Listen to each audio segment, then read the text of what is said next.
There we go. Hello and welcome to the Remembrancer's Retreat, a Warhammer 30K podcast. My name is Jesse. I'm here with Austin, Ryan, and Steven. Hey guys. Howdy. Hi. So, starting off this podcast, let's talk about what we've been up to this week. Austin, you have anything going on this week? So nothing directly heresy related. I made a bunch of forests that should be Adeptus Titanicus compatible, and then me and Dave got our ridiculous deal on Aeronautica Imperialis stuff, which for those of you that don't know, is like a fighter game that GW made probably 15 years ago now, for like atmospheric dogfights with like thunderbolts and hellraisers and all that sort of stuff. A little closer to X-Wing? You could call it like a precursor to X-Wing. You pick maneuvers and stuff with a deck of cards, but there's still like tape measures going on and ranges and inches and stuff like that. It's a ton of fun, so I'm super excited to get that off the ground. And I also got my buddy Adam Levine out in California does some 3D printing of hobby stuff, and he made me some landing pads so I can finish off my Titanicus airfield terrain piece. So I'm super excited about that. Oh, very cool. Cool. Steven, have you been up to anything? A lot of mostly repairs. You know, when you own an army for like 3 or 4 years, eventually a sizable pile of models that have chain swords snapped off and top knots and spikes and bits and stuff that just have to be, upkept or kept up, repaired. Sure. Maintained. Sure.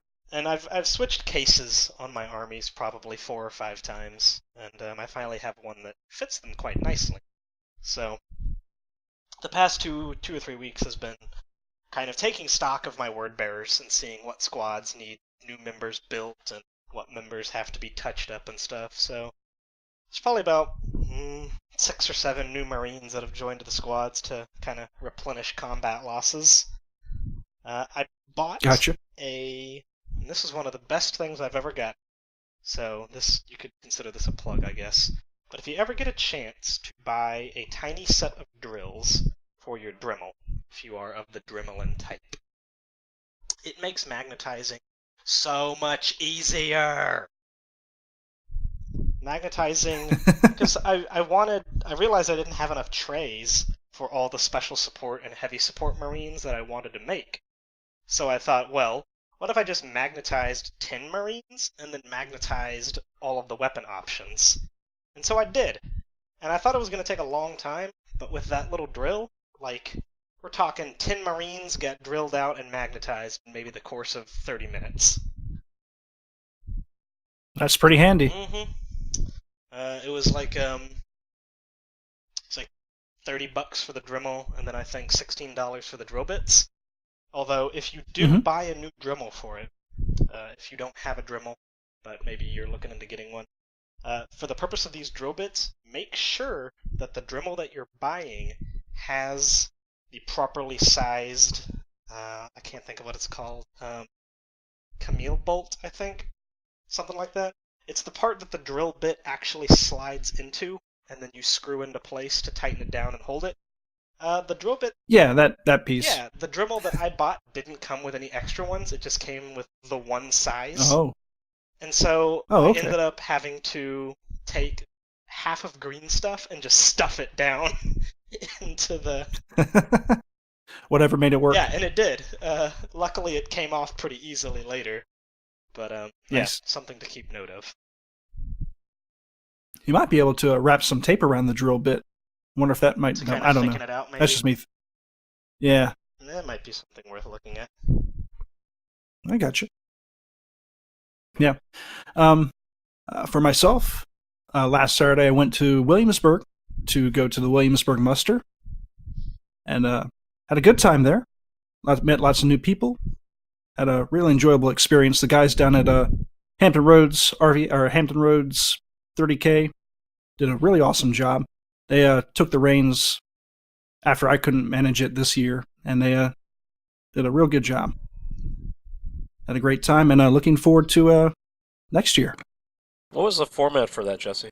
Was it? I think I read 3 games at 25. Yep, it was 3 2,500-point games. Everything but Primarchs. And how long was it to run those games? Was it like 2.5 hour rounds? Yeah, that was about right. It started at 9:30, and we wrapped up around 6 p.m. Okay, solid. So yeah, it wasn't bad. Yeah, it wasn't bad at all. How about yourself, Ryan? I know you've been busy. I have been busy. So on the hobby front, I've been getting a few games in, but mostly I've been working on my word bearers for escalation. Finishing up some tacticals now and their decals. I bought or traded for a very large militia lot from Dave Sampson. So this is mostly Forge World militia, but also a lot of Victoria miniature bits, and yeah, it's just a bunch of bodies, some artillery pieces, some Ogrins, some commanders, some rogue psychers, all the goodness of a militia army, a traitor militia army, that is. So they'll be joining my word bearers. Very excited about that project. And then I went to CK Studios, the heavy metal studio class they ran this weekend in Philly. That's the 103. And spent the weekend with Vince Venturella and Kat Jackson painting a Night Titan. Oh, that's pretty awesome. Yeah, that was a really good time. This is the second CK class that I've taken. I took the 101 back in August, and I just, for the price, you get a lot for the price of what you pay. They're just like really fun people to be around. There were, I think, 20 people that were in the class. Everybody brought their own, artistic abilities, ranging from, mid to middling to really high-end stuff, and everybody was just producing really cool stuff. And I was most excited for doing the freehand.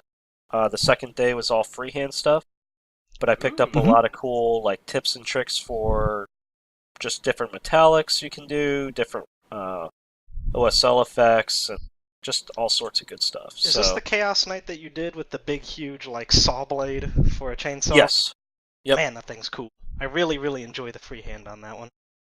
Yeah, so I decided this, in theme with having a soon-to-be militia force, they needed some sort of centerpiece model, and I kind of built my narrative around a rogue night house, and this knight's son who decided, hey, I think I can run this house better than you, Dad, and he grabbed his housecarl and his thanes and took over the house, and maybe sacrificed some family members to the Chaos Gods.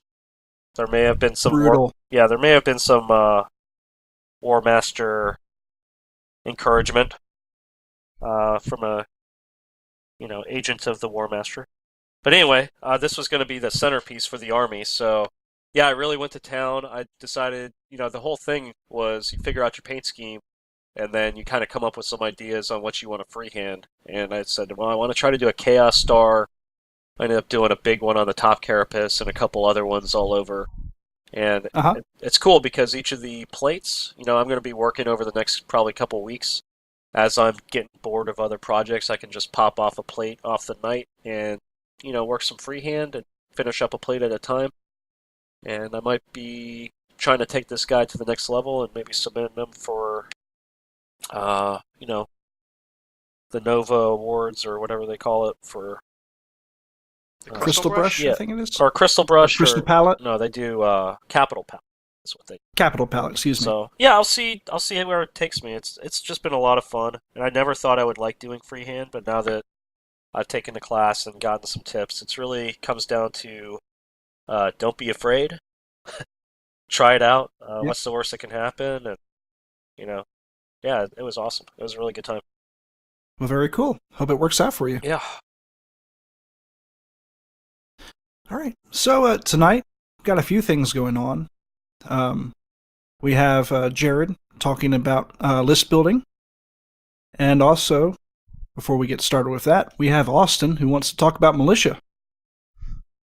engage. I mean, don't I always want to talk about militia, though? You do. It is it's true. A problem. But there's plenty to talk about. There is. So we were, discussing topics to talk about, and Ryan, as he was saying earlier, he's starting a militia army and got super into it, and has some great fluff and background and all of that. So he wanted me to kind of talk about that because I've done like 4 militia armies and another half dozen, small squads and stuff. To just talk about theming an army and the various ways you do that. Because militia, despite it having the ability to be a super like whack army of just like 300 guys with rending backed by 9 artillery pieces, here's your 3rd place prize. Most people are in it for the modeling, or they've got some weird idea in their head. And all I can say, like, first off, you can justify damn near anything with a militia army. Like, Oh, sure. Definitely. and you can get the provinces to make it work as well. So there's a couple of different ways that I've like thought about militia armies to start with.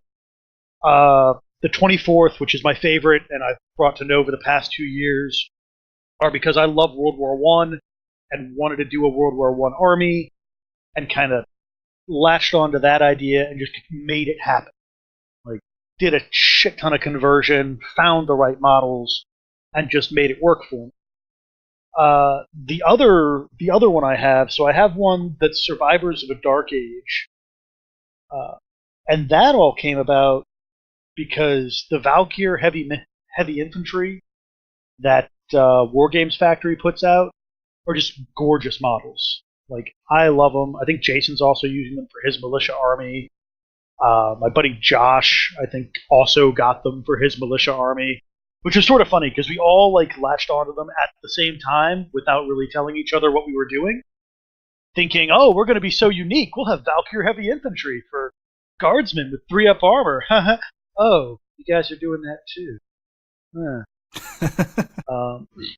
But it's funny because even then, we run 3 very different armies. Like, Jason shoves all of his in Land Raiders, and it's pretty much a tank army that also vomits out guardsmen, which is awesome. Mine, so I saw these models, and I wanted to do something cool with them, but still like a grimdark theme. So I didn't just want them to be like survivors of old knights or whatever. And one of the things I'd never owned, but always liked the look of, were the Imperial Knights. And I thought, well, I can ally in a knight as a Lord of War, and that'd be awesome. And that would provide like a good amount of heavy firepower and be like unique compared to my other army. Because like I already had a militia army with a bunch of artillery, so why the hell would I want to do that again? So as a history nerd, I started kind of scouring history to see what would make sense that I could bastardize and abuse and fit into a grimdark skin sack. And what I came about with was the knight, knight houses in 40k and 30k are super proud, just like asshole nobles, and anybody that isn't walking around in a 20-foot or taller robot is a peasant. Like, Space Marine in a box dread, peasant. Like, Space Marine and Leviathan, that might be somebody worth talking. So I got to thinking, like, obviously a knight is pretty much a tank as far as like tactical doctrine is concerned. And a tank can't go anywhere without infantry, right? Like, it'll wind up having somebody throw a Molotov cocktail at it, and it'll get exploded, and that's bad. Yeah. So infantry support for a knight house has to be like super critical. But if a knight house isn't Mechanicum, with just like Skitarii automatons to cover its ass, like, why would they trust random Imperial militia or even Space Marines to like watch their backs. So that's what my militia are. They're from the same planet, and it actually comes from an old medieval concept. The Vavasseur contingent. I don't speak French, so I probably butchered that pronunciation. But essentially, when your king or lord called a knight to battle, he wasn't just supposed to bring like himself, right?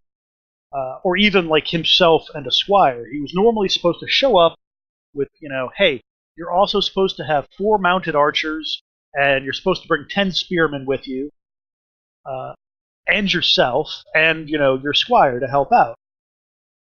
And so that's my idea for the army, is that it's this knight's like personal infantry support, because all Retinue.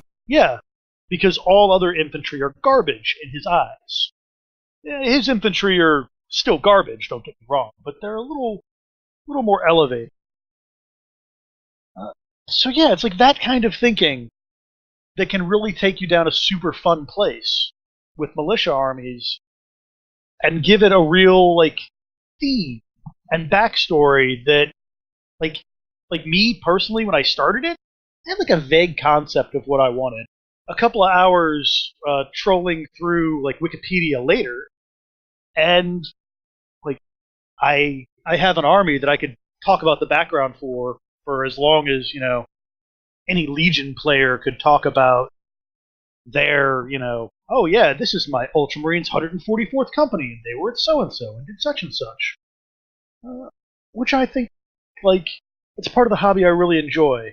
And there are people like that I've met like, oh yeah, I really love like having fluff for my army and all of that, and it's just really hard. Excuse me. It's like really hard to make up my own. And it's not really, because all you have to do is like there's so many crazy things in history that it's super easy to just like have a vague concept of what you want, and just find something. Like find some little hole of knowledge that very few people know about, and run with it. Like my other militia army, the World War I themed one, is like themed after a German regiment that literally, to capture a French fort at the start of Verdun, formed a human pyramid, like a 20-person human pyramid, and snuck in, and just like took the fort. just like the dumbest story. Meanwhile, the French lose like 250,000 people trying to take it back. Like it's the dumbest thing on earth, and it's amazing. I also have a militia army that's themed. It's actually a repurposed guard army that I've had forever, but it's themed on the Sons of Sek from Gaunt's Ghosts. So 30K, yeah, technically, like that sort of stuff doesn't exist, but like there's a reason Cadian armor is standard. Vostroyans are a very common like models people like for 30K. Like, there's no reason they don't look exactly like they did 10,000 years before. So you can do a whole bunch of other stuff. The one I'm working on now actually is Warlord Games. For those of you that are somehow unfamiliar with Warlord Games, they mainly do a lot of historical stuff and have a ton of plastic Napoleonics, and occasionally they'll be on sale. And I got 150 Hanoverian infantry, which kind of look like Mordians with backpacks, for like $50. And I'm going to turn all of them into a militia army. And that's just going to be madness. Like, I'm going to have movement trays, the whole deal. So they're just anything that looks even vaguely human. Even a Beastman army. Like, if you like the Beastmen in Age of Sigmar and want to play a real game, but really like those models, you can shove guns in their hands, or even just, a pistol in a couple of their hands, and throw them in a militia army. And if you do it right, like if you've got, everything painted well, or, passably well, and put a lot of thought into your background, it'll be an awesome army. I've got squads of beastmen running around from I don't know, an event we did a couple of years ago where we all had to make a unit. Remember that? Yeah. I got a bunch of beastmen that come out of a drop pod, and it's awesome. I got to use that unit. It died very quickly, but it was useful.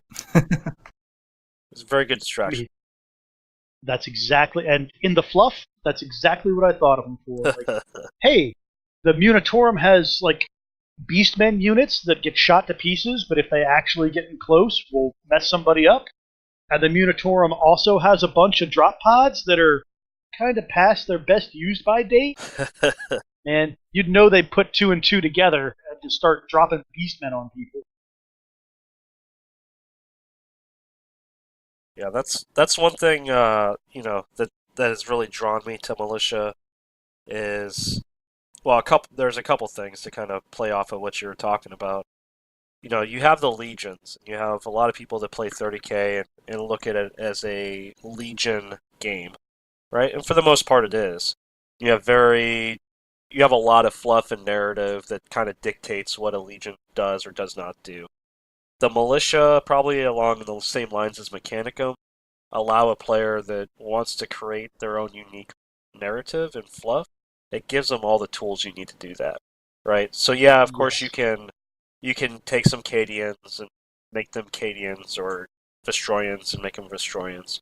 Or you can kit bash a bunch of models and come up with some unique heraldry for a regiment that was raised, in support of your favorite legion or your favorite campaign. Mine that I'm working on, I'm looking at doing them as Shadow Crusade, a Shadow Crusade regiment that is the remnants of many other Imperial regiments that over time have been taken, atrocious casualties. So I'm going to have, some catechins in there, which are just old models that I had. I'm going to have all these Forge World Cult Militia dudes. That's going to be the core of the army. There's going to be some of the Victoria miniature Highlanders. That's going to be like an elite Grenadier squad that's the remnants of a Highlander regiment. There's going to be some heavy siege ladies that are going to be on my artillery pieces, right? And they are all under one commander that's rallied them and been given the resources based off of the atrocities he's done in the War Master's name. He's actually been given a little bit of freedom, which is unusual for a militia commander, to go wreak havoc in the name of the Word Bearers. So, you can find something that you like in the heresy or that you haven't seen expanded upon, and then build upon it yourself. And there's so much, just like when we create these events in different sectors, there's so much leeway to do it, and you're really just limited by your own creativity. Yeah, that's going to be awesome. I can't wait to see that. And I especially like Militia because, like, alright, the Horus Heresy is a Marine war, the Primarchs started it, but, like, at best, I think it's something like 3 to 5 million Astartes participated in the Heresy. Just like attrition and recruiting and all of that. Maybe generously 5 million Astartes. There was about 1 trillion human infantry and humans involved in this war. 1 trillion, solar oxys and Imperial army. And that's nobody talks about it. Right? I mean, yeah, think about World War II. How many tens of 120 million people died in World War II, all up? Every single planet that had action during the Horus Heresy. That's probably a good round number to pin down as far as casualties go. It's you might have an Agu world with 500,000 people getting into a fight, but you'll also have a hive world with 100 billion people doing it. So you start doing that kind of math, and Jesus, why are there not more Imperial militia models? Right. But anyway, yeah. So I like it, and they're great for events, right? Just having unit filler for events. Sure. And people love playing against them because even when you lose to militia, you are guaranteed to kill more models than you put on the table. So I also have a Space Wolf army, and I play them a lot. But the thing that chills my heart the most when I see somebody posting like, "Oh yeah, I just bought this new unit for my 30k army," is a frickin' heavy support squad full of rotor cannons. God, do I hate rotor cannons! Murdering my poor militia. It's because the rotor cannon feel like a personal insult. Like, people bring Volkite for other things, but I know if you just bought a 10-man rotor squad, like, you're coming for it. Like, There's only one reason those things are out there, yeah. and that's for killing mortals. All 3 kits of rotor cannons that have been sold are for people that play against militia.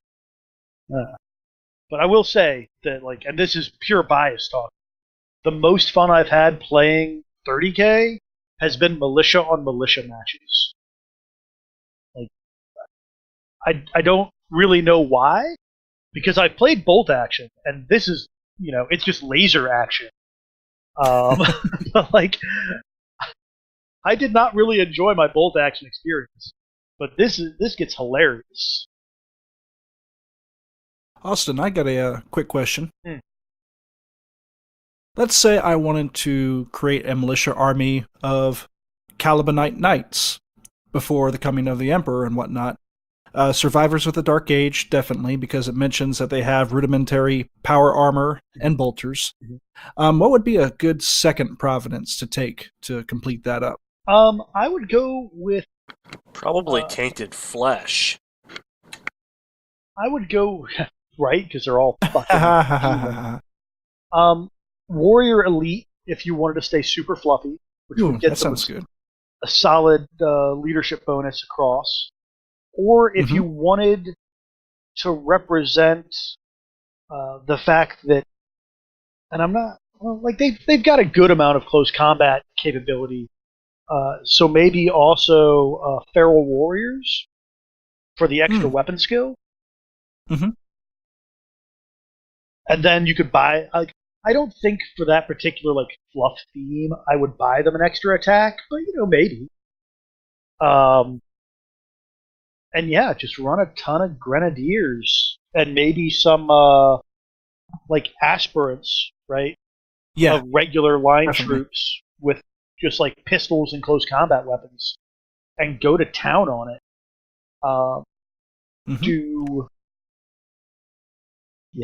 Maybe get some old fashioned. I hear the gears turning. Yeah, So, in World War One, I shit you not. This is the winter of 1914, right? So trenches are a thing, but nobody really knows why or how or what trenches are actually doing. There was actually a professor of history in the British Army, who I think was a major, but might have just been a captain. And he's in a trench, and mortars aren't really a thing. They've kind of fallen out of favor in the past 100 years. So there aren't a lot of mortars. So he builds a trebuchet and uses it, and it kind of works. And he flings bags of grenades with this trebuchet in his trench. So, word of this gets around, and another battalion tries to do it. And, trebuchet, that's old tech. You still need to know what you're doing. Long story short, it did not work for them. And they may have accidentally blown up their own trebuchet. But maybe something like that, like a pneumatic catapult or trebuchet or something. Yeah. And use them as either quad mortars or the emplaced artillery. I don't know if I would mechanize them or not. Actually, no, I would not mechanize them. What I would do is also take Ogren. Because in the militia list, it very explicitly states that the Ogren unit selection really is just anything that's big and nasty. Like giant cats, shitty robots, anything. I would do them as the mounted guys from Caliban. Yeah. They are all riding on crazy demon horses, trying to be heroes. So because there's no There's no Rough Riders in Militia, No, right? and my heart bleeds. There is no Rough Riders. Gotcha. GW, Duncan, I pray you, I don't give me think back Duncan my has Rough Riders. So yeah, man, I'd do that, and I think that would actually be a fairly effective army. Yeah, I really do like the idea of mount, because Ogrins weren't really a thing, obviously, on Caliban, but yeah, use the Ogren as mounted. That actually works out pretty well. Yeah. I like that idea. Yeah, so listeners, if you've got any other random militia armies you want to build and care about my opinion at all, I love doing this sort of stuff. Finding a theme and then finding a way to make it work for pure militia. Love it. Yeah. I'd also be really interested to go back to Steven's Infinite Time and Money to do a Geno 5-2 Chiliad, which are the kind of main characters from In Legion, right? in Legion, yeah. Yeah. And do up an army of them using Vostroya models as the base, and sculpting cloaks and spiky hats and the whole 9 yards. I think that'd be a lot of fun.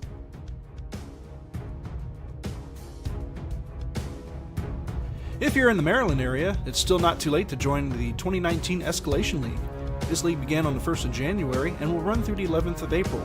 Each month, participants will pledge 500 points of unpainted models to add to their force. Players will have the calendar month to fully paint and base their 500 points and will earn points for doing so. Emphasis should be placed on doing your best for your skill level. It is not expected that everyone will have competition-level painted miniatures.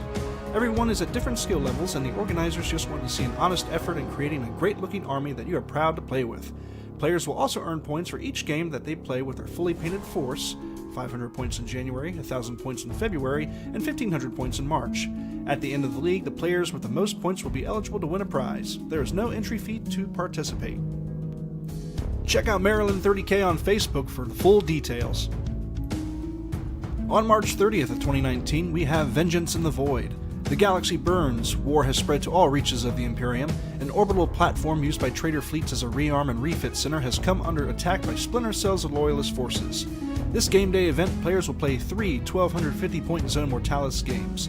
Players will face off between Loyalist and Trader. This is a fully painted event, the entry fee is $10, and it will be held at Battlegrounds in Midlothian, Virginia.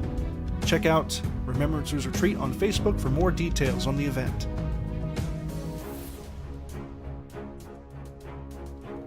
For those of you in the Texas area, the Lone Star Legion presents Paradise Lost, a 3-day Age of Darkness narrative event at the Dallas Open GT being held at the Grapevine Convention Center on April 12th through 14th. The cost is $55.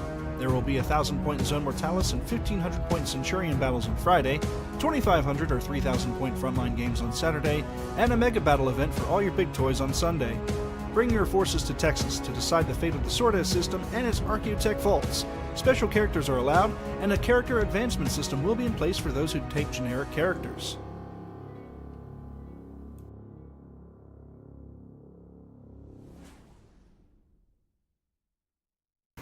Hey guys, it's Jared here. We got another segment of Ruminations.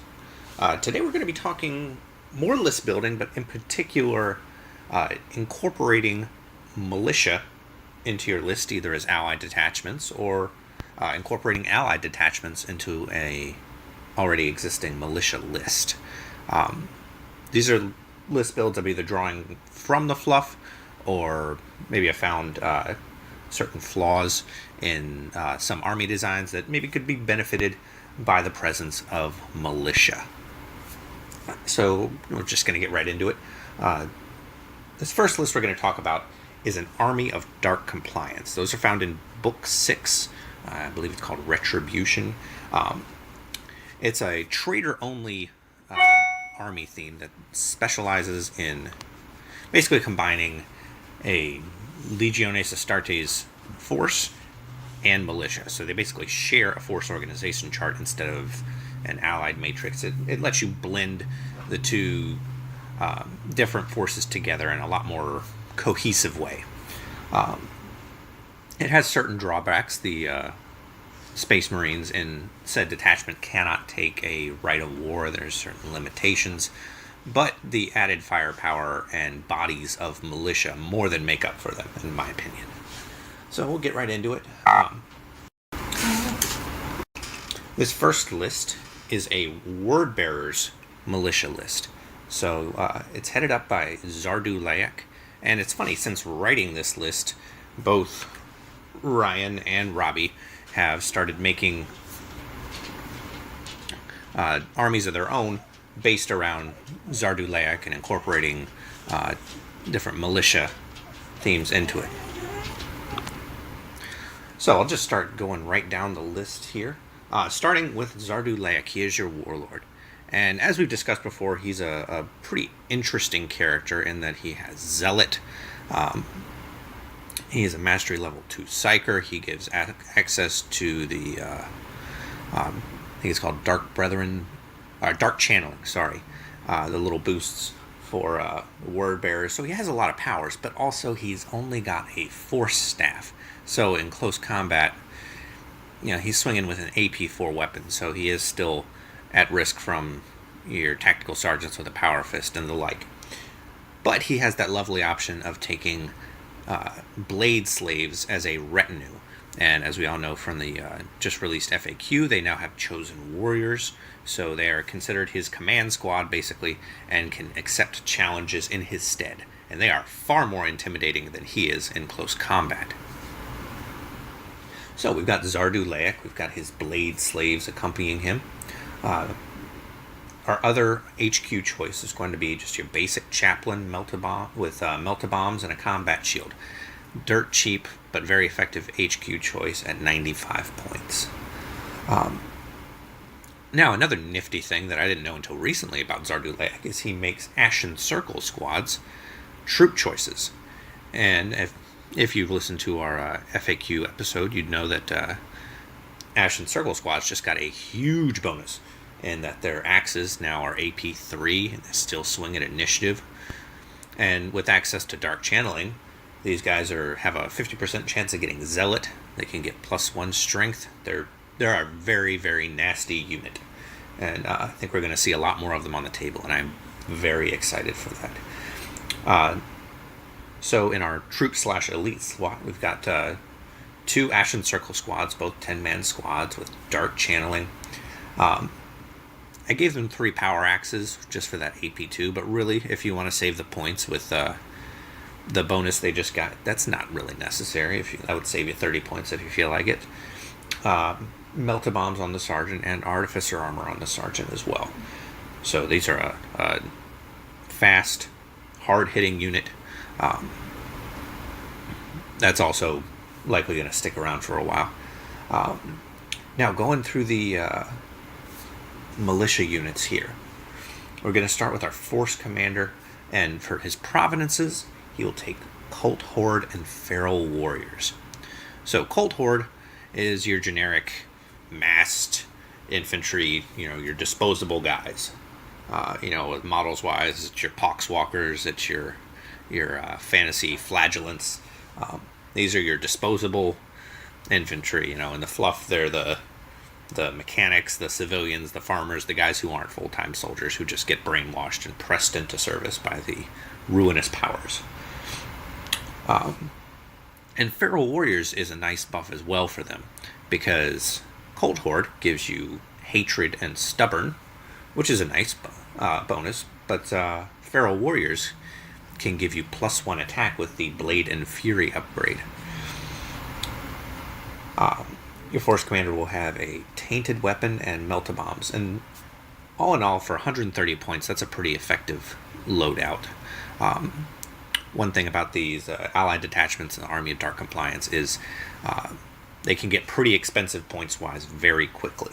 So this is a 3,000 point list, so I tried to pare down the units as much as possible, not take as much fancy war gear as I normally would. So filling out the troop slots on the militia side, we have 3 inducted levy squads, and these are all maxed out at 50 bodies. They each have a Vexilla, which for militia gives them +1 to combat resolution, and if they are trying to regroup, they roll at their normal leadership. We also gave them frag grenades and the Blade and Fury upgrade. Each one of those squads is 145 points base, which again for 50 bodies is, you just don't get cheaper than that. Now, as I'm sure you noticed by now, this army doesn't have a lot of anti-armor yet, but we're trying to rectify that with our fast attack choices. So, our fast attacks are going to be 2 full sentinel squads. So that's 6 sentinels each. One would have the multi-meltas, which again I think are only 10-point upgrade, and one would have las cannons. So you've got 6 las cannons, you've got 6 multi-meltas. For 30 points, you can give the squad hunter killer missiles too, which is a nice alpha strike, particularly since these units have scout, so you can outflank them onto the side armor of a enemy and fire all your hunter killer missiles in addition to your normal weapons. It's a nice bonus attack. And going down to our heavy support slots. As you've noticed with the with Zardulek, who's a pyromancy psyker, and the Ashen Circle, who have those nifty hand flamers, this is a flame heavy list. So I chose 3 Carnodon tanks as a heavy support choice. These would be fully kitted out with all the heavy flamers they could have, and they're dirt cheap. They're 180 points. They're probably not going to last too long on the tabletop, but they might stick around long enough to do something entertaining. And 9 heavy flamers is nothing to laugh at, really, when you get down to it. Particularly against alpha striking armies and guys that use drop pods and the like. That could actually be a very useful unit. And the last heavy support choice here is going to be a Space Marine heavy support choice. It's a Land Raider Achilles. So, as you know, Zardulek and his Blade Slaves, those are only 3 models. And sticking those guys out on foot, particularly when he's such an important model that you want to protect, it's a good idea to give him some protection. So, the Land Raider Achilles with a Dozer Blade, that's 280 points. As you know, the Land Raider Achilles is by far the most durable of the Land Raiders. It reduces the AP of incoming attacks by 1, so your AP1 weapons become AP2, your AP2 weapons become AP dash. It's a very, very, very useful upgrade, and so it's a highly robust tank that actually has quite a bit of firepower to lend to it itself. And the last unit on this list is going to be the Knight Acheron in the Lord of War choice. So these guys, for 415 points, you've got a super heavy walker with that Hellstorm flame template. So again, sticking with the fire theme, you can, going with the fluff, you can say that your inducted levy squads are venerating this corrupted Knight engine as an avatar of the ruinous powers, and they're worshiping it and following it blindly into battle. So yeah, I think this is a pretty entertaining list. It might not be the most optimized. I wouldn't necessarily take this to the Excruciatus and Nova, but in terms of fluff and entertainment and converting potential and just rule of cool, I think there's a lot there to work with. Plus, it does have plenty of nasty surprises. Alright, we're going to move on. The second list is a Mechanicum list, specifically Legio Cybernetica, and they're going to be utilizing a Militia allied detachment. So, for those of you who don't have much experience playing Mechanicum or playing against Mechanicum, the Legio Cybernetica is a specific little offshoot of the Mechanicum that specializes in battle automata. They make Castellax your compulsory troop choices. You have to take 2 Castellax automata maniples, then they each must contain at least 2 automata. And it gives your automata a nice boost in that your Cortex controllers have a 24-inch range instead of 12 inches, and all of your automata hit at +1 initiative. So your Vorax and your Arlatax are now initiative 5, and your Castellax and your Domitars are now initiative 4, which is pretty great. The one drawback I've found with Legio Cybernetica lists is the lack of scoring units. More often than not, Cybernetica players just focus on tabling their opponent because they can bring so much firepower to bear that they tend to neglect the scoring troop option because, on the Mechanicum list, Thalax are good, but they're expensive. And the tech thralls they're okay. I mean, they're dirt cheap, and they can sit on objectives, but they're also just made of glass, so they're pretty easy to take out if you focus any amount of firepower on them. But I included some militia units in this army, and I think it'll be an interesting sort of play here. It'll have some unique advantages. So I'll just start going through it. Starting off, of course, with a Archmagos Dominus. He is your compulsory HQ choice for a Legio Cybernetica list. So if you run Legio Cybernetica, you have to bring an Archmagos Dominus. He's got a Cyber Familiar for that 3-up invul. Meltabombs, a Photon Gauntlet, which is nice because it causes blind checks, and a Machinator Array for 210 points. Your second choice is going to be, of course, a Magos Dominus. You really, if you're running Legio Cybernetica, you need to have 2 Cortex controller equipped models on the board at least, because if your opponent takes out all your Cortex controllers, they get plus however many victory points. So that's something you want to avoid. So you got the Magos Dominus, again with the Cyber Familiar, Meltabombs, a Photon Gauntlet, and a Machinator Array. I know it's a kind of similar loadout here, but each of those are extremely useful pieces of war gear. On your troop choices, you've got 2 separate maniples, each of 4 Castellax Automata. Each of them is going to have the Advanced Targeting Array that gives them +1 ballistic skill, as well as reducing the cover save of the models they're shooting at by 1. The first maniple is going to have 1 Siege Wrecker and 3 Power Blades, and just the stock Mauler bolt cannons for 530 points.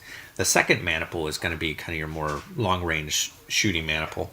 That's got the Enhanced Targeting Array, but 4 Darkfire cannons at 560 points. The Darkfire is a wonderful weapon. It's heavy too, gets hot and blind, and lance, which is wonderful because you're still, shooting land raiders, shooting whatever. You can still hurt them on rolls of 5 or 6, and with 8 shots there, and hitting on 2s, those are decent odds. On your fast attack choices here, you've got 2 Arlatax Automata with the Arc Scourges. As Jason Finn can attest, the Arlatax are extremely intimidating models. They're tough, they're fast, and they're very deadly in close combat. Hey, sorry about the break there. My dog's being stupid. Alright, going back through this list, we have the Arlatax here. And in the heavy support slot, we have a Thanatar Sinus Automata. That's Cynis. I always think it sounds like sinuses. With an Enhanced Targeting Array. That's 290 points. And the Thanatar Sinus, I've never actually seen anyone run them in a list. But it's basically a variant of the... Now, the Thanatar Sinus is a variant of the basic Thanatar Automata. And instead of having 1 large plasma mortar, it's got 2 plasma ejectors, I think is what they're called. And basically, instead of a large blast template, you've got an 18-inch range, and it's 2 small blast templates, and it's got 2 of those. So each time it can fire 4 of these small blast templates, and instead of a twin-linked Mauler bolt cannon, it just has a normal Mauler bolt cannon. This is a really cool model, and it's particularly devastating if you've got like a Death Star unit, and there's just 1 squad. It's your Primarch and Terminator, your Assault Squad. There's some unit that you absolutely have to take out, because with Cyberthurgy, say if you get the Rite of Destruction and you can shoot these weapons twice, that can give you 6 shots, of these small blast strength 8 AP2 templates all at once in 1 turn, and that is just devastating. So it's a great close-in heavy support choice. I really think it deserves a model far more than the one with that big dinky las cannon on the top. So that's your Mechanicum element of this list. Now, go into your militia element. Notice the Mechanicum had no scoring units whatsoever. So the Militia list, that's our big focus. Starting with the Force Commander as usual. He's got a Charnabal Saber, a Plasma Pistol, because, I think with a Mechanicum-oriented Militia list, you can, spend the points, take some cool choice. Melta-Bombs, the Planetary Overlord rule, Cyber Augmetics, and Survivors of the Dark Age as your 2 provenances. Now, the Planetary Overlord rule is cool in that it lets your Warlord pick his Warlord trait. Now, that's a nice thing because, say, you can take, I forget which Warlord trait it is, but there's one that gives him scoring. It gives him Implacable Advance. So that's nice. So your Warlord, instead of just being your normal HQ, he now can score. It's a useful little trick, especially when you're getting as many scoring units as you possibly can. And the provenance is here, Cyber Augmetics. That's basically your Mechanicum-themed automata, your guys that are affiliated with Forge Worlds, or maybe Worker or Manufactorum. So all of your Militia add +1 to their invulnerable save. Now, obviously, most of them don't have an invulnerable save, so it just is a 6-up. But your Force Commander now, he comes stock with a Refractor Field, so he's got a free 4-up invul right there, which is nice.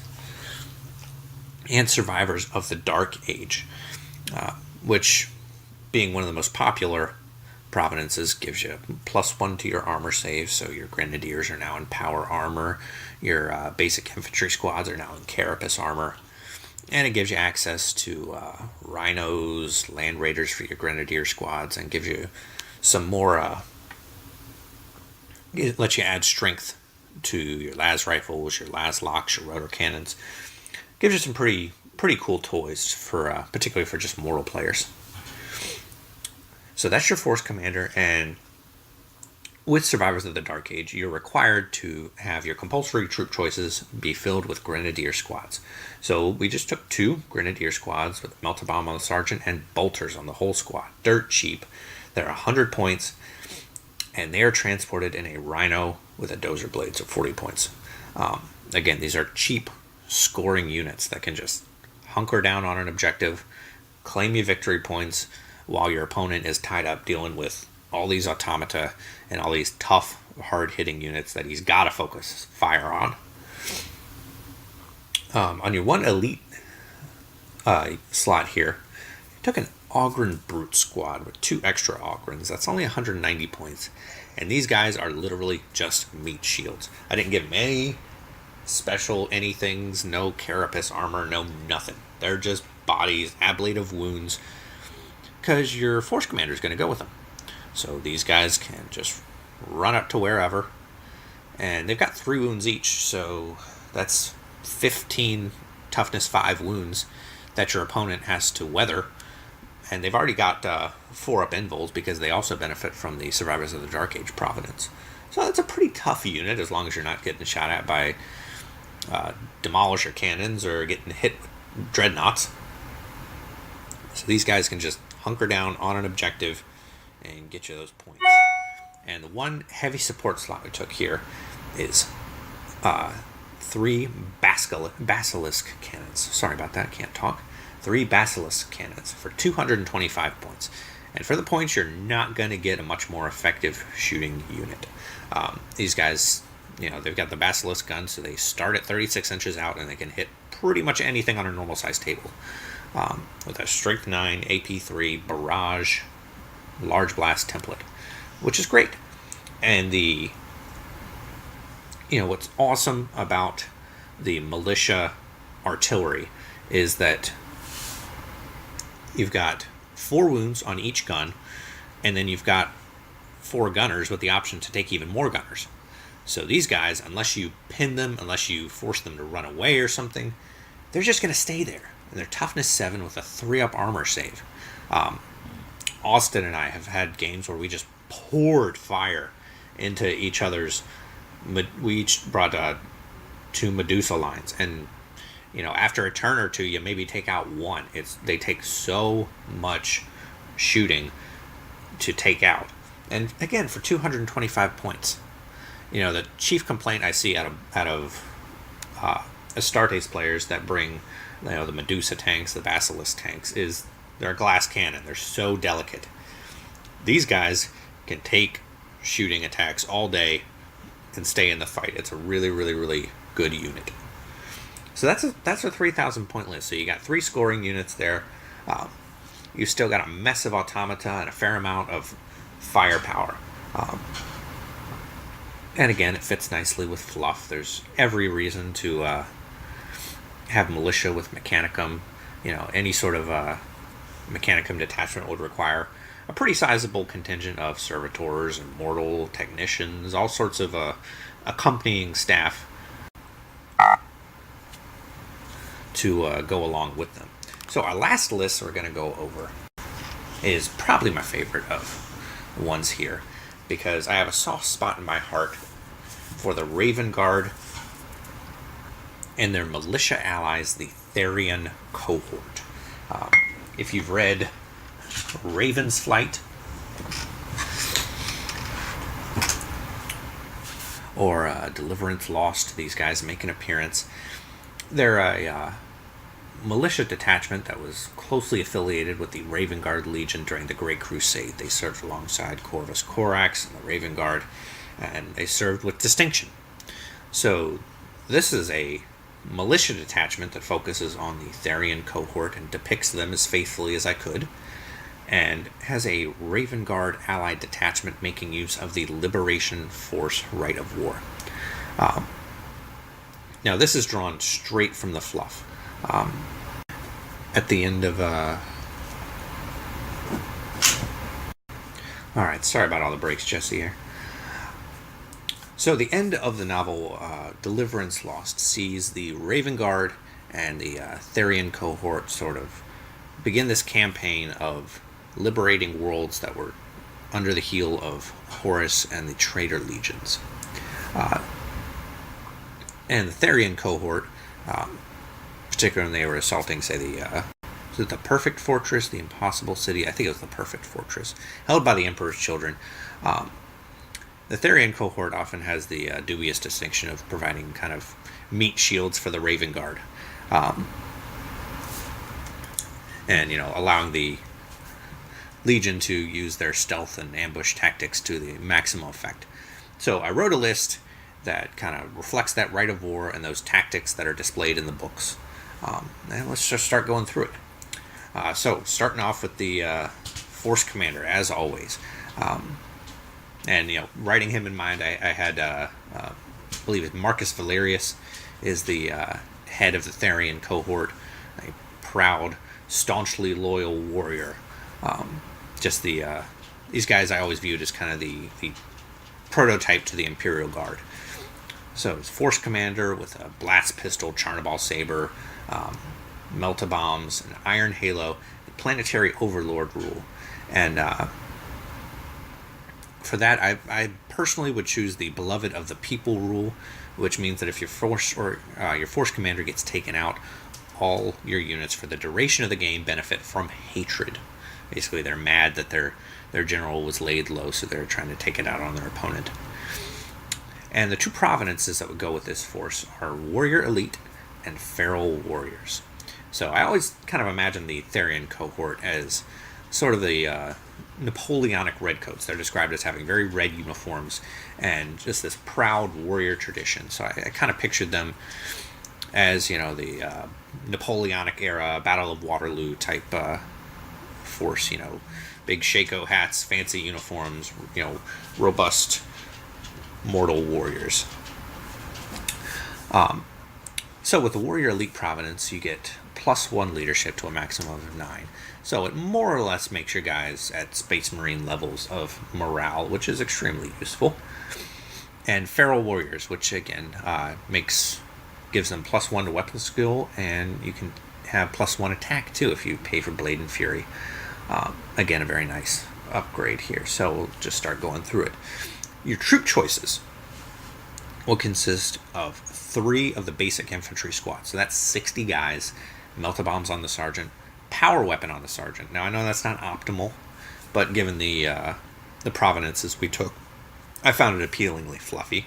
Vexillas on the in the squads as well, And each of them would be equipped with Laslock, so that's a strength 4 18-inch shooting attack, which is a nice bonus, particularly since it's assault, so you can shoot and then charge right into combat.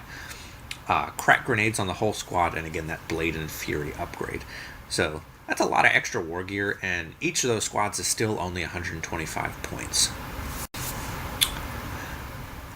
Keeping with the troop choice here, we've got the Grenadier squad with 8 extra Grenadiers, a Melta Bomb, and Power Weapon on the Sergeants. Vexilla as well, of course. Bolt guns on the whole squad, and then 2 extra Grenadiers equipped with Melta guns.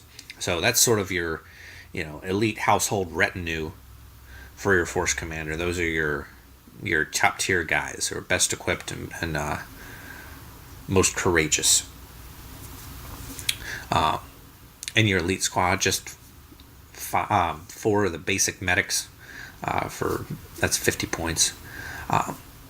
Now, looking at the heavy support slots, it's mentioned in the books, particularly the most recent novel to come out, Heralds of the Siege, that the Therian cohort has access to a Capital Imperialis, which, for those of you who don't know, I had to Google it myself, is basically a massive tank. It's depicted going toe-to-toe with Reaver Titans.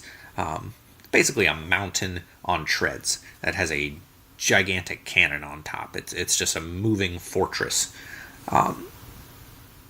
So these guys, I imagined having a lot of access to heavy armor, the big armored columns. So we've got here under your heavy support slots 2 full squads of Lehman Russ tanks. The first squad is going to have Demolisher cannons, 3 las cannons, and 3 dozer blades. So those are your heavy support anti-armor units. Nobody likes getting shot at by Demolisher cannons. Those guys are just going to move up to support your infantry squads, who are just going to be charging straight forward towards the enemy. The second squad is going to have just your basic Lehman Russ cannon, and then the heavy bolter sponsons, a hull-mounted heavy bolter, and then 3 extra multi-lasers, which are pintle-mounted. So these are your common wording, your DACA tanks. These are just pouring out shots. The normal Lehman Russ battle cannon is nothing to laugh at. It's strength 8 AP3 ordnance, so you're decent against anti-armor, but also dishing out a lot of wounds to infantry, and then just volume of fire. So each of these tanks is going to have 9 heavy bolter shots and then 3 from the multi-laser. So that's a lot of extra shots. That's 36 strength 5 or better shots just pouring into the enemy. You're only hitting on 4s, but you're going to cause a lot of wounds. And then you've got those 3 battle cannon shots as well going on top of that. Now, in the Lord of War slot, I took a Bane Blade here, and I'm not even that crazy about Bane Blades. I wasn't until I saw Ryan Bridges at the Isfahan game, but the Bane Blade here is meant to be almost a symbolic, the command edifice, the center of your battle line, providing an inspiring presence to the men as anything else. But also the Bane Blade cannon is nothing to laugh at. So the Bane Blade doesn't even have any of the side sponsors, no extra weapons. It's just got all the stock weapons, plus Armored Ceramite and the command tank upgrade. So you've got your normal militia guys who have the +1 leadership, but now they've got the command tank upgrade. So even if they're within 24 inches of this tank, they can reroll any failed morale checks. That is a huge upgrade. If you're looking at running militia lists, if you're building militia lists, if you have a super heavy who can take that option, do it.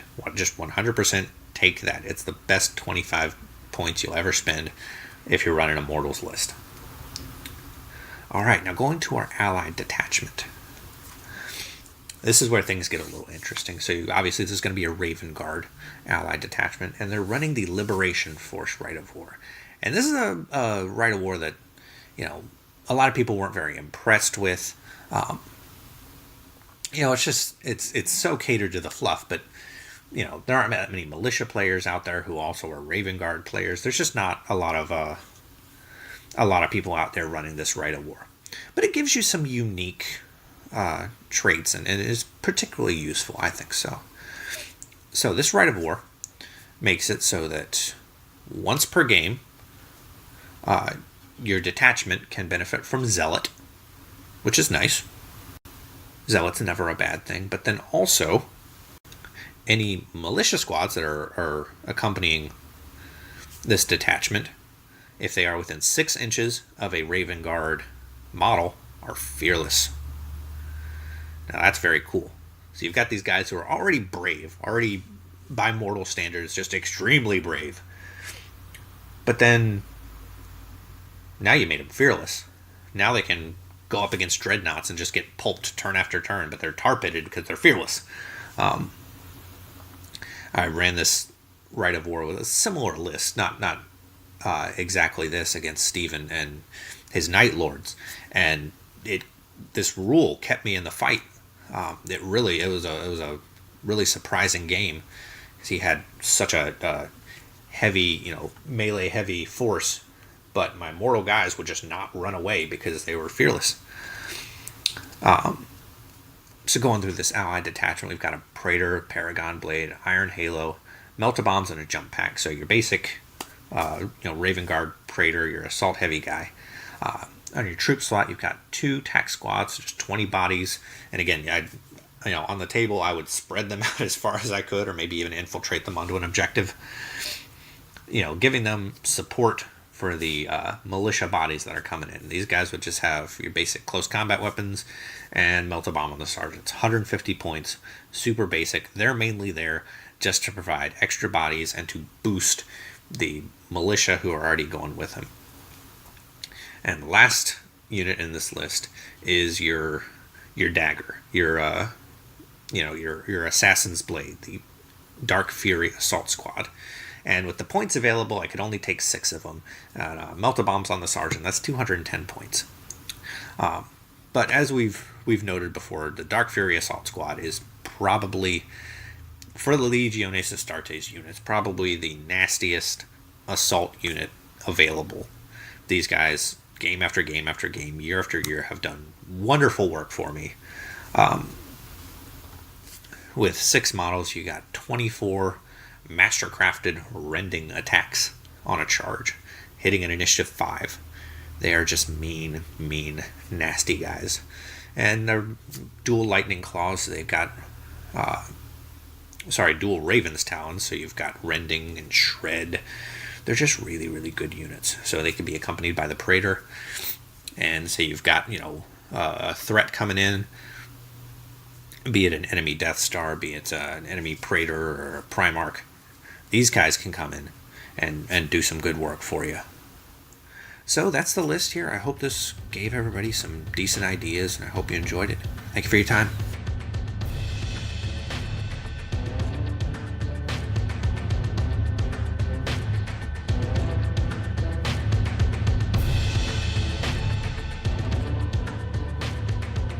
And we're back in recording. Okay, so wrapping up tonight's episode, Ryan, you want to talk about the Maryland game this weekend? That's right. So just a quick wrap up. Evan Sturman is one of the event organizers for Maryland 30K, ran an event which was the Omega Prime Hera charity event. And it was designed to raise money for the Operation Pause for Homes, which is a nonprofit that helps find, owners for dogs and cats that don't have homes. So unfortunately, I was not able to attend the event because I had the CK studio class, and then at the same time, the muster was going on. So, the event probably drew fewer people than we would have liked because a lot of people were divided. But we did get 10 folks, and it was a raffle type deal, so you could buy raffle tickets. We had some models that were donated by some of the Maryland 30K event organizers, and also from the store, Games and Stuff, donated a model. So they were able to play 3 games of 1850 amongst the 10 folks. On raffle, we had a Praevian, a Vigilator, Plasma Moritat, and a Thousand Suns Castellax Sakia. So those were the raffle prizes, and those are all the new, I guess the Moritat, sorry, the Vigilator and the Praevian are the new ones that just came out, and then the Moritat was the Plasma Jump Pack one from Forge World. And they raised $350 for Operation Pause for Homes, which was pretty good. You know, I'm really digging the charity events, and I'm liking that people are picking a charity that's near and dear to their heart if they're running an event, and then, you know, doing the best they can to raise some money. So every little bit helps these days, I think, and so I know Evan was pretty pleased with that. We had some best sportsman, was Ryan. C, not me, playing some salamanders. And then best painted was Ray Swickham. He had his Blood Angels that he's been working really hard on. They're those nice, kind of the weathered Blood Angels that Little Legend Studios does. I know he's getting some Patreon coaching from that. Yeah, so we had some new players that showed up, which was really cool. And I just wanted to give Evan a shout and a thank you for running that event for us, even though some of the Maryland guys were not able to attend. I really appreciate it. That's pretty much it. All right, very cool stuff. Any final plugs before we wrap this up from anybody? I will say for the Nova Open Charity Foundation, some big news that just came out is, and they posted it in their newsletter, is that this year CK Studios will be doing a Warlord Titan, so all 7 of their painters will be contributing to this Warlord Titan, much like the one they did last year. Last year, I think they raised, or they made $14,000 on the Warlord Titan raffle. They're hoping to get at least the same or more. So keep an eye out for that. I'm sure it's going to be really cool, and they will probably post work in progress pics of that as they go. Well, with that being said, thank you all for listening. We got some shirts up on the web store now. If you guys are interested, we got some cool stuff up there. We have the old I don't know the rules, I just play the game, which I love that quote from somebody. And Anonymous remembered shirt. That's right.